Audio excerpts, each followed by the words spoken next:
You're listening to the N2K Space Network.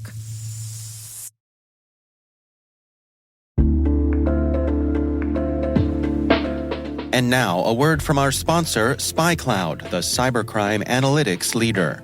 SpyCloud disrupts cybercrime by telling you what criminals know about your business and your customers, so you can take action to prevent ransomware, session hijacking, account takeover, and online fraud. SpyCloud constantly recaptures and analyzes new data from the criminal underground, including credentials, session cookies, and PII siphoned from malware-infected devices. With knowledge of the specific exposed data criminals have in hand from InfoStealer malware on managed and unmanaged devices, security teams can respond with a more efficient and effective process called post-infection remediation that fits seamlessly into existing incident response frameworks. Get SpyCloud's post-infection remediation guide outlining the 7 steps for preventing a malware infection from becoming a full-blown ransomware incident. Visit spycloud.com/cyberwire. That's spycloud.com/cyberwire. And we thank SpyCloud for sponsoring our show.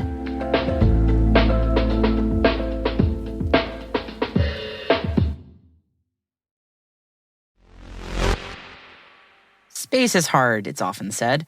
And while we've been launching humans into space for some decades now, we usually stick close to home in Leo. It's been a long while since humans have ventured as far out as the moon. A really long time, honestly.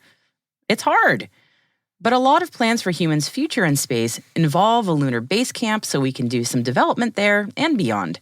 And we've got to get humans back there first to do it.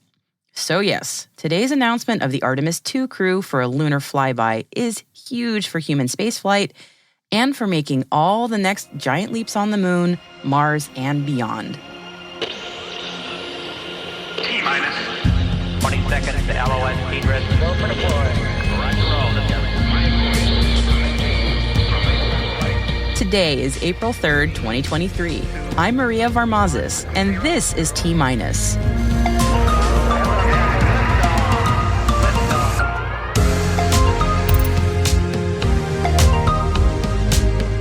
Meet the crew of Artemis II. Starship's launch draws ever closer. China makes a big leap for private spaceflight. And the SDA Tranche 0 gets rolling. All this and more. Stay with me.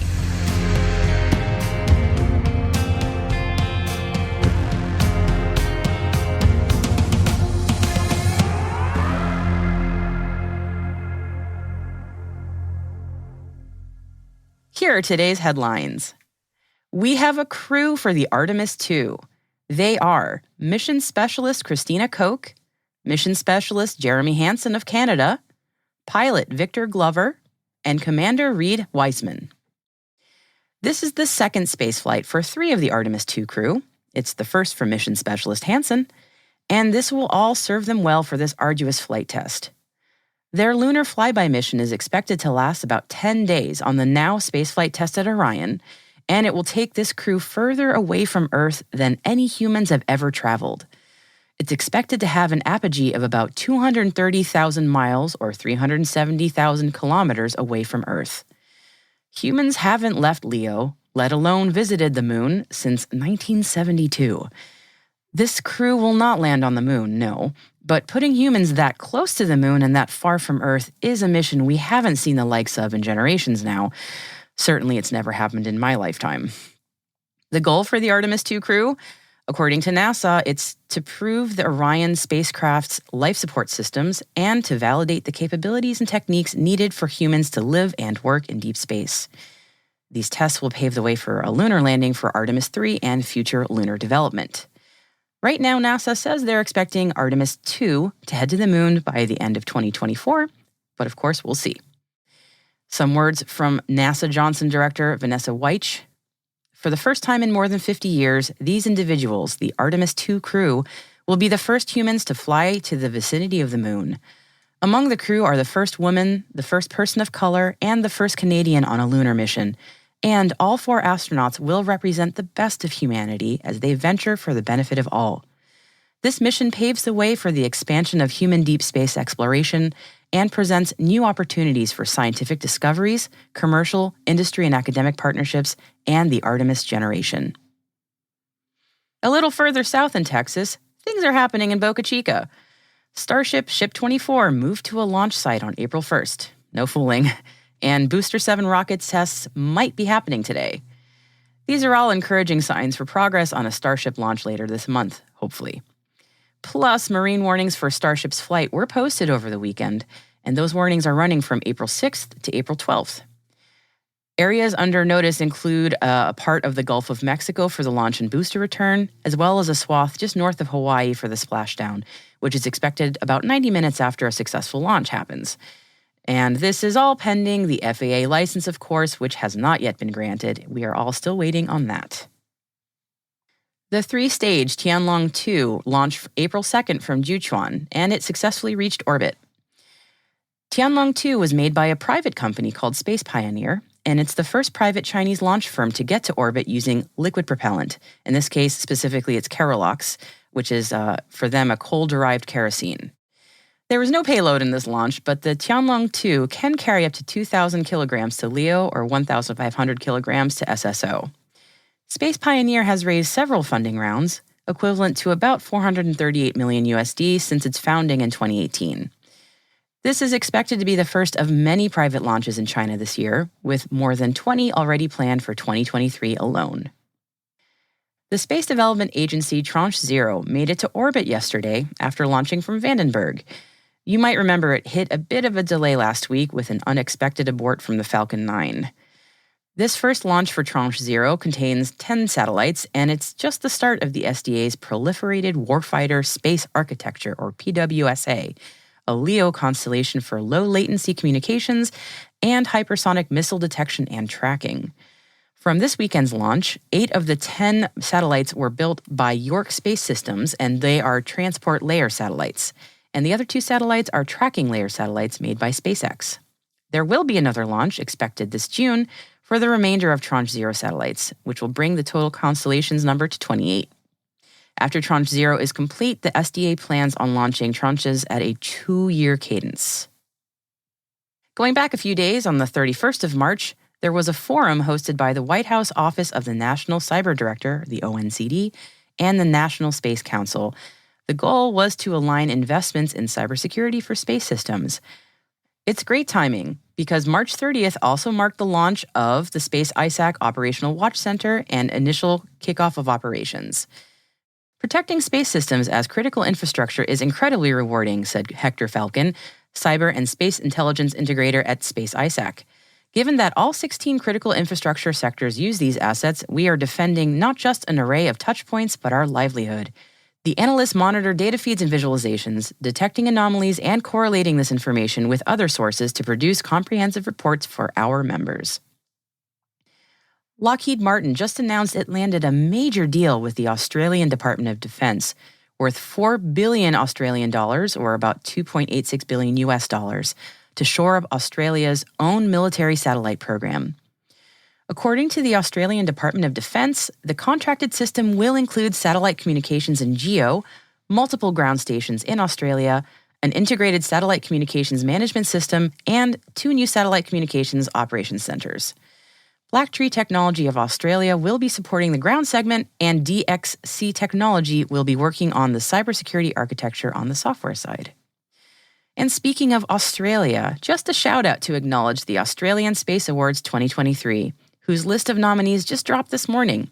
Space Connect makes a great point to note that about half the award nominees of the 150 finalists this year are women, and that is pretty darn awesome. Best of luck to all of the nominees.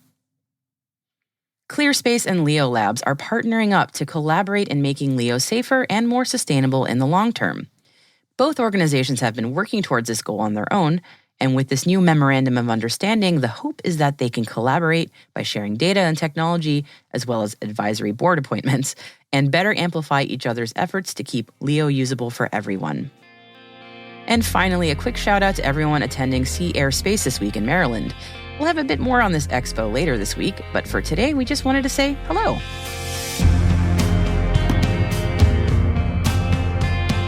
We'll be back with our fun fact for today right after this quick break. Stick around.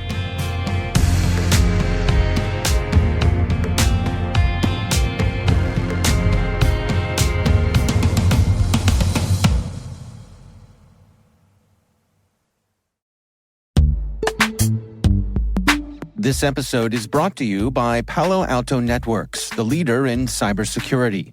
As AI-driven attacks increase, organizations can't afford to have network security that's stuck in the past. Discover how Palo Alto Networks can help you predict what's coming and proactively secure against it with a zero-trust, AI-powered network security platform built to secure whatever, whenever, wherever. To learn more, visit paloaltonetworks.com/network security platform.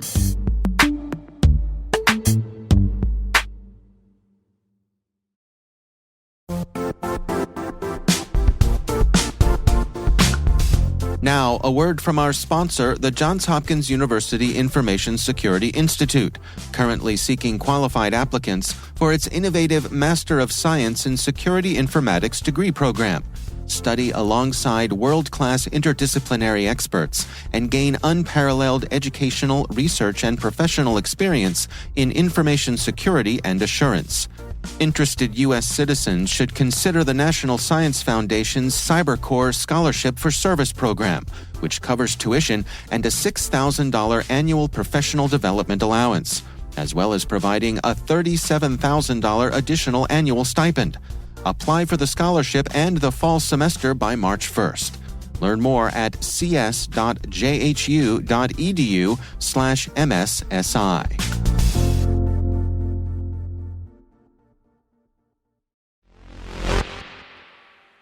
Welcome back. It's kind of a rule that if you add the word space to any job title, it automatically becomes cooler.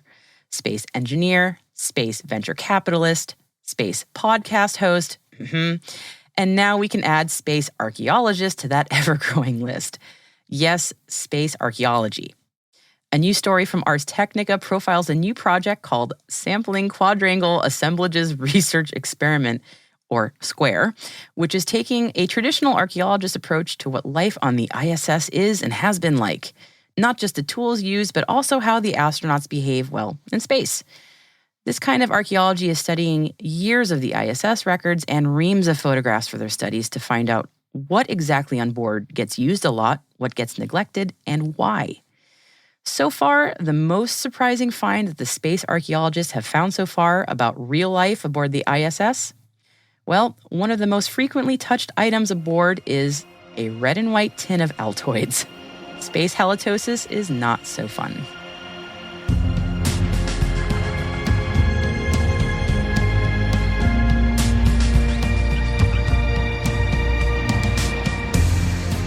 And that's it for T-Minus for April 3rd, 2023.